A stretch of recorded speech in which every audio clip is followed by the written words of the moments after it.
The victim of a terrifying home invasion has spoken out in the hope two intruders who bashed him with a hammer will be caught. He's told Karianne Greenbank the thugs tried to choke him with a power cord and left him frozen in fear.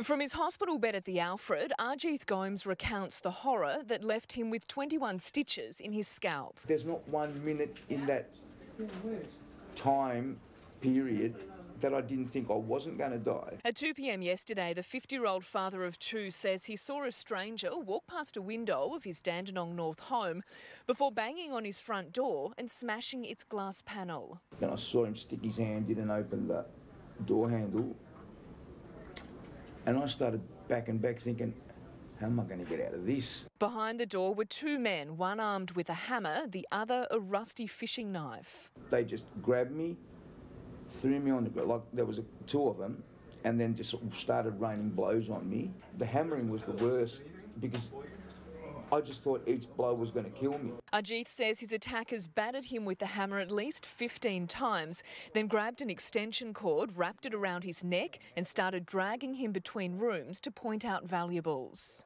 He had the cord around my neck and his leg on my back, like choking me.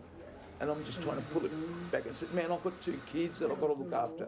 I've got a mum I've got to look after. After stealing Arjeeth's wallet, phone and hundreds of dollars in cash, the brutal bashing stopped as suddenly as it started when the attackers received a phone call and ran off. They're described as Mediterranean or Middle Eastern in appearance, one aged in his 30s, tall, bearded, with a solid build. The second also bearded with dark hair. Oh, I'd say it was very brutal. It'd be absolutely terrifying for the victim to go through that. Karianne Greenbank, 9 News. Two violent thugs are on the run tonight after a vicious home invasion. Their victim thought he was going to die when they attacked him with a hammer.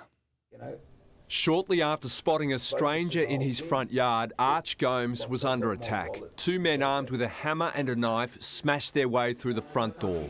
They just come in like a force of nature. Like there was two of them, and then just started raining blows on me, and until I was covered in blood. The father of two says he was struck 15 times with the hammer, as well as being punched to his head, arms and hands. Remarkably, he remained conscious through the ordeal. The hammering was the worst because I just thought each blow was going to kill me. At one stage during the attack, the 50-year-old was brought into this room here and had an extension lead similar to this one wrapped around his neck. He was then dragged out of the room on his stomach along the hallway here and into his bedroom where the attack continued. The home invaders made specific demands for jewellery belonging to Mr Gomes' parents. Nick Gomes has told police he's been in dispute over recent work done to his home. And I paid him in cash. So he saw this. So that's what I'm thinking too. I put two and two together. One suspect is about 183 centimetres tall with a goatee beard, solid build, a rat's tail at the back of his hair and is of Middle Eastern appearance. The second man is also believed to be of Middle Eastern appearance with a full beard. I've never seen him before, ever. The attackers escaped with some cash, leaving behind a shocked family and a home with bloody reminders of the terror in every room. Cameron Bowe, 7 News.